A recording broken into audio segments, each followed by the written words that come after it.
So hi guys, అందరికీ నమస్తే. Welcome to our channel. రీసెంట్గా అమెరికన్ ప్రెసిడెంట్ ట్రంప్ ఇండియా మీద కొన్ని టారిఫ్స్ వేసాడు ఇండియన్ గూడ్స్ మీద. సో ఈ వీడియోలో మనం ఈ టారిఫ్ అంటే ఏంటి, అసలు ఈ ట్రేడింగ్లో ఏం జరుగుతుంది, ఎందుకు ఇండియా మీద టారిఫ్స్ వేసాడు, దీనివల్ల లాసెస్ ఏంటి అనేది ఈ వీడియోలో మనం మాట్లాడుకుందాం.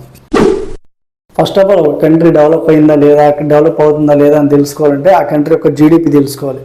ఆ జీడిపిలో వన్ ఆఫ్ ది పార్టే ఈ trading. GDP is equal to C+I+G+X-M. So C అంటే కన్జ్యూమర్ స్పెండింగ్, జీ అంటే గవర్నమెంట్ స్పెండింగ్, ఐ అంటే ఇన్వెస్ట్మెంట్, X-M అంటే ఎక్స్పోర్ట్స్ మైనస్ ఇంపోర్ట్స్. ఈ రెండింటికి వెళ్తే జీడిపి వాల్యూలో యాడ్ అవుతుంది. ట్రేడింగ్లో జీడిపి వాల్యూ అనేది ఎంత ఇంపార్టెంట్ రోల్ ప్లే చేస్తుందో అర్థం చేసుకోవచ్చు. ఈ ఎక్స్పోర్టింగ్లో టారిఫ్ అంటే ఏంటి, మన ఇండియా నుంచి ఒక ప్రోడక్ట్స్ ఎక్స్పోర్ట్ చేస్తున్నాం, అమెరికా దాని మీద టారిఫ్ వేసింది. ఏంటి టారిఫ్? ఫర్ ఎగ్జాంపుల్, ఈ ప్రోడక్ట్ ఉంది, ఇది దీని వాల్యూ ఇక్కడ 100 చేస్తుంది, అమెరికాలో దీన్ని 100 సేల్ చేయాలి. ఎక్స్పోర్ట్ అయిన తర్వాత ఈ ప్రోడక్ట్ మీద అమెరికా 50% ట్యాక్స్ వేసింది. ఎప్పుడైతే 50% ట్యాక్స్ వేసిందో ఆ 50% అంటే అక్కడ అమెరికాలో కొనే బయ్యర్ దీన్ని 150 రూపీస్ కొనాలి. ఆ 50 రూపీస్ అమెరికన్ గవర్నమెంట్కి వెళ్తుంది. 100 రూపీస్ యాజ్ యూజువల్గా అదే రేటు ఇండియన్కి వస్తుంది. అంటే ఆ 50 రూపీస్ టారిఫ్ ఏదైతే ఉందో అది అమెరికా బెనిఫిట్ పొందుతుంది, ఇండియాకి యాజ్ యూజువల్గా 100 ఉంటుంది. అప్పుడు బయ్యర్ ఏం చేస్తాడు, ఆల్టర్నేటివ్గా దీనికి హయ్యర్ కాస్ట్ పే చేయకుండా ఆల్టర్నేటివ్గా వేరే ఏదైనా ఐటమ్ 100 రూపీస్ మనం తీసుకుంటాడు. అప్పుడు ఏమవుతుంది, ఈ ప్రోడక్ట్కి డిమాండ్ తగ్గుతుంది. సో ఇది టారిఫ్ అంటే. ఉన్న ప్రోడక్ట్కి అక్కడ ఎక్కువ కాస్ట్ వేసి అమ్మి ఆ మిగిలిన కాస్ట్ని ఆ గవర్నమెంట్ తీసుకుంటున్న టారిఫ్ అనమాట. అమెరికాకి ఇండియాకి ఉన్న ట్రేడింగ్ రిలేషన్ ఇప్పుడు కాదు. ఇండిపెండెన్స్ వచ్చిన 1947 నుంచి కూడా ఇండియా నుంచి అగ్రికల్చరల్ గూడ్స్ అమెరికాకి ఎక్స్పోర్ట్ అవుతూనే ఉన్నాయి. $250 మిలియన్ $600 మిలియన్ నుంచి కూడా ఈ ట్రేడింగ్ అనేది స్టార్ట్ అయింది. ఒక కంట్రీ నుంచి ఎక్స్పోర్ట్స్, ఇంకో కంట్రీ నుంచి ఇంపోర్ట్స్ రెండు కలిపితే బైలాటరల్ ట్రేడింగ్ అంటాం. ఈ బైలాటరల్ ట్రేడింగ్ వాల్యూ అమెరికాకి ఇండియాకి స్టార్టింగ్ నుంచి కూడా పెరుగుతూ వచ్చింది. $600 మిలియన్ స్టార్టింగ్ ఈ బైలాటరల్ ట్రేడింగ్ 1970s వచ్చేసరికి $1 బిలియన్ రీచ్ అయింది. $1 బిలియన్ అంటే 8,300 crores. 1970s నుంచి కూడా $1 బిలియన్ లో ట్రేడింగ్ అనేది జరుగుతుంది, బైలాటరల్ ట్రేడింగ్. 1990 వచ్చేసరికి $10 బిలియన్, 2010 వచ్చేసరికి $15 billion as far as now. ఈ రోజుకి 2025లో ప్రెసెంట్ అమెరికాకి ఇండియాకి ఉన్న bilateral trading value $200 billion.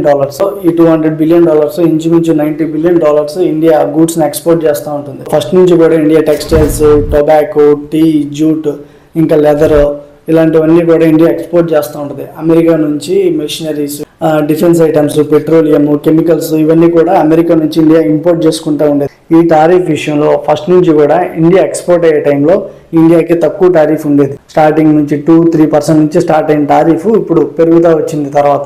But America నుంచి ఏ ప్రొడక్ట్స్ అయితే ఇంపోర్ట్ అవుతున్నాయో అమెరికా మీద ఎక్కువ టారిఫ్ ఉండేది. ఎందుకంటే అమెరికాలో ఆల్రెడీ ఎస్టాబ్లిష్డ్ బ్రాండ్స్, పెద్ద పెద్ద మెషినరీ ప్రొడక్ట్స్, సో అవన్నీ కూడా ఆల్రెడీ డెవలప్డ్ కంట్రీ కాబట్టి యుఎస్ఏ మీద చాలా ఎక్కువ టారిఫ్ ఉండేది. అమెరికన్ గూడ్స్ మీద ఫస్ట్ టారిఫ్ ఎక్కువ ఉండేది కానీ దాన్ని డిక్రీజ్ చేసుకుంటూ వచ్చింది ఇండియా. నేను ఇక్కడ చార్ట్ ఇస్తున్నాను. ఇది ఇండిపెండెన్స్ నుంచి 2025 వరకు కూడా టారిఫ్ రేంజ్ అనమాట. మన ఇండియా ఏ విధంగా టారిఫ్ తగ్గించుకుంటూ వచ్చింది, ఇండియా మీద అమెరికా ఏ విధంగా టారిఫ్ పెంచుకుంటూ వచ్చింది అనేది ఈ గ్రాఫ్లో చూపిస్తాను చూడండి. అందుకే ట్రంప్ ఒకసారి ఇండియాని టారిఫ్ కింగ్ అని చెప్పి సెటర్ వేసాడు. సో ఆల్రెడీ వాళ్ళు ఎస్టాబ్లిష్డ్ గూడ్స్ కాబట్టి వాళ్ళ టారిఫ్ అనేది ఇక్కడ హైగా ఉంటుంది. సో రష్యాతో కూడా యాజ్ యూజువల్ ఇండిపెండెన్స్ వచ్చిన కాడ నుంచి కూడా రష్యాకి అగ్రికల్చరల్ ప్రొడక్ట్స్ ఇవన్నీ కూడా ఎక్స్పోర్ట్ చేస్తూ ఉండేది. రష్యా నుంచి machineries, chemicals, petroleum, crude oil ఇవన్నీ కూడా ఇండియా ఇంపోర్ట్ చేసుకుంటూ ఉండేది. ప్రజెంట్ రష్యాతో ఉన్న బైలాటరల్ ట్రేడింగ్ వాల్యూ $65 బిలియన్ ఈ విధంగా పెరుగుతుంది ఫ్యూచర్లో. కానీ అమెరికాతో ఉన్న బైలాటరల్ ట్రేడింగ్ వాల్యూ చాలా ఎక్కువ. ట్రంప్ 2017లో ప్రెసిడెంట్ అయిన తర్వాత ఇండియాతో బాగానే ఉన్నాడు. హౌడీ మోడీ అని ప్రోగ్రామ్ పెట్టడం, ఆయన ఇక్కడికి వచ్చినప్పుడు నమస్తే ట్రంప్ అని కూడా ప్రోగ్రామ్ పెట్టడం, అప్పుడు బాగానే ఉన్నాడు. కానీ 2019లో GSP అని అమెరికన్ ట్రేడింగ్లో ఒక పద్ధతి ఉంటుంది, జనరలైజ్డ్ సిస్టమ్ ఆఫ్ ప్రిఫరెన్సెస్. ఇందులో నుంచి ఇండియాని తీసేయడు. ఈ GSP ప్రకారం ఏంటంటే ఇండియా నుంచి ఏదైనా గూడ్స్ ఎక్స్పోర్ట్ అయితే ఆ ఎక్స్పోర్ట్ అయిన గూడ్స్ ట్యాక్సెస్ లేకుండా అక్కడ సేల్ చేసుకునే వాళ్ళు, దానివల్ల చాలా మనీ సేవ్ అయ్యేది. 2019లో ఈ ప్రోగ్రామ్ నుంచి అమెరికా ఇండియాని తీసేసింది కూడా ట్రంపే. ట్రంప్ సెకండ్ టైం ప్రెసిడెంట్ అయిన తర్వాత కూడా వీసాస్ మీద చాలా రిస్ట్రిక్షన్ పెట్టాడు. న్యూస్లో కూడా వచ్చినప్పుడు చాలా స్టూడెంట్స్ కూడా ఇబ్బంది పడ్డారు. వీసా రిస్ట్రిక్షన్స్ అనేవి పెట్టాడు. సో అమెరికన్స్కి ప్రిఫరెన్స్ ఇస్తా వీసాస్ అనేది చాలా టైటన్ చేశాడు అనమాట. 2022లో రష్యా ఉక్రెయిన్ని ఇన్వైట్ చేయడం స్టార్ట్ చేసింది. ఎప్పుడైతే వార్ స్టార్ట్ చేసింది ఉక్రెయిన్తో, అప్పటి నుంచి రష్యా మీద శాంక్షన్స్ పెట్టినాయి చాలా కంట్రీస్. రష్యన్ గూడ్స్ మీద, రష్యన్ ఎక్స్పోర్ట్స్ మీద చాలా కంట్రీస్ కూడా శాంక్షన్స్ వేసినాయి. రష్యా ఏం చేసిందంటే వాళ్ళకున్న క్రూడ్ ఆయిల్ ప్రిజర్వేటివ్స్ ఏవైతే ఉన్నాయో దాని మీద డిస్కౌంట్ ఆఫర్ చేసింది. సో రష్యన్ కొన్న ఆయిల్ ప్రిజర్వేటివ్స్లో డిస్కౌంట్ ఆఫర్ చేసి చాలా కంట్రీస్ కూడా సేల్ చేయడం స్టార్ట్ చేస్తుంది. ఇందులో ఫస్ట్ చైనా, ఇండియా కూడా చాలా ఎక్కువగా ఈ ఆయిల్ పర్చేజ్ చేస్తుంది. ఇప్పుడు సో ట్రంప్ ఒక ట్వీట్ చేశాడు. ఈ టారిఫ్ విధించడానికి ట్రంప్ ఒక రీజన్ చెప్పాడు. ఈయన చెప్పిన రీజన్ ఏంటంటే ఇండియా రష్యా నుంచి ఆయిల్ బై చేస్తుంది, దీనివల్ల రష్యా చాలా బెనిఫిట్ అవుతుంది. ఉక్రెయిన్ మీద వార్ చేయడానికి ఈ బెనిఫిట్ అనేది రష్యాకి చాలా హెల్ప్ అవుతుంది. అందుకని చెప్పి ఆయిల్ కొనకూడదు, ఇండియా రష్యా నుంచి ఆయిల్ కొనకూడదు, అందుకనే నేను రిస్ట్రిక్ట్ చేస్తున్నానని చెప్పి 25% టారిఫ్ వేసాడు. దాని తర్వాత ఇంకో 25% యాడ్ చేశాడు. ఆగస్టు 27 నుంచి 50% టారిఫ్ అప్లికేబుల్ అవుతుంది ఇండియన్ ప్రోడక్ట్స్ మీద. సో అమెరికా ఎన్ని ప్రోడక్ట్స్ మీద టారిఫ్ వేసిందా అంటే కొన్ని ప్రోడక్ట్స్ని ఎక్సెంప్షన్ చేసింది. మెడిసిన్, ఇంకా ఎలక్ట్రానిక్ గ్యాడ్జెట్స్, ఇలా కొన్నిటి మీద టారిఫ్ వేయలేదు. టెక్స్టైల్స్, లెదర్ ఇండస్ట్రీ ఇలా ఏవైతే ఉన్నాయో అవన్నీ కూడా ట్యాక్స్ వేసాడు 25% ప్రెసెంట్. ఒకసారి ఆ రష్యన్ ఆయిల్ ప్రిజర్వేటివ్స్ గురించి చెప్పుకుందాం. 1870s నుంచి కూడా రష్యా బాకు అనే రీజియన్లో ఆయిల్ డిగ్గింగ్ స్టార్ట్ చేసి ఎక్స్పోర్ట్ చేయడం స్టార్ట్ చేసింది.